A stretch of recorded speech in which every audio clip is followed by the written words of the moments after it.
The last text my best friend ever sent me was a laughing emoji. 2 years later, I stood at her family's Thanksgiving table as her older sister's fiancé. It was the last week of senior year. The afternoon I'd finally decided to tell Chloe how I felt. We'd grown up 2 houses apart. I never got the chance. Before the last bell, Madison, the girl half the guys in our grade were chasing, stopped me at my locker with a smile that didn't reach her eyes. "You should give Chloe some space," she said, twirling a strand of hair. "She's embarrassed to have you following her around." My face went hot. "We've been friends since we were 6. "Have you? Let's go find out." She looped her arm through mine and pulled me across the cafeteria to the table where Chloe sat with the popular crowd. Everyone turned. Madison leaned over her chair and said, "Sweet as syrup? Quick question, is this guy your boyfriend or what?" The whole table cracked up. "Him? The one who does your homework?" one of them said. Chloe didn't even look at me. "God, no. We're not friends. He just fixes stuff for me sometimes." They howled. Madison caught my eye and smirked like she'd won something. I made it to the back stairwell before my chest caved in, and I sat there until my eyes stopped burning. We had built forts in her backyard, traded lunches for 10 years, carved our initials into the old fence between our houses. The way she'd lean her head on my shoulder during movies, I'd been so sure she felt it too. We'd even joked years back that we'd grow old 2 houses apart, just like our parents. After that day, I vanished. Different hallways, lunch in the shop room. I stopped showing up to the Sunday cookouts her family always invited me to. She started dating the popular guy that weekend. A month later, I gathered everything of hers I still had: a hoodie, a stack of books, a bracelet, and drove over when I knew she had practice. Her garage door was open. Her older sister, Nina, was inside, kneeling over an old dresser with sandpaper in her hand, dust in her hair. "Hey, stranger," she said,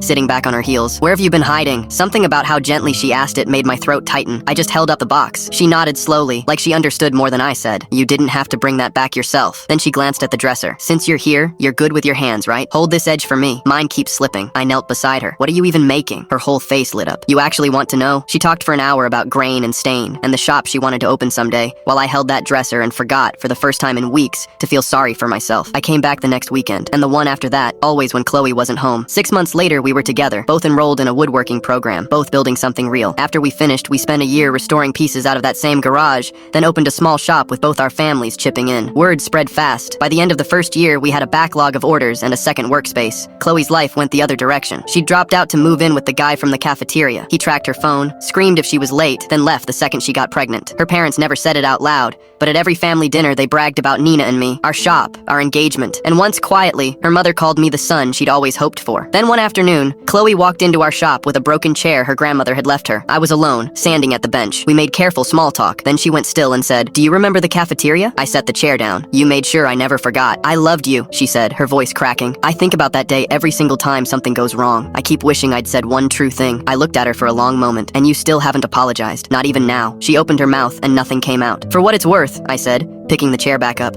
"the worst thing you ever did to me turned out to be the best thing that ever happened. So, thank you." She left the chair. I fixed it anyway.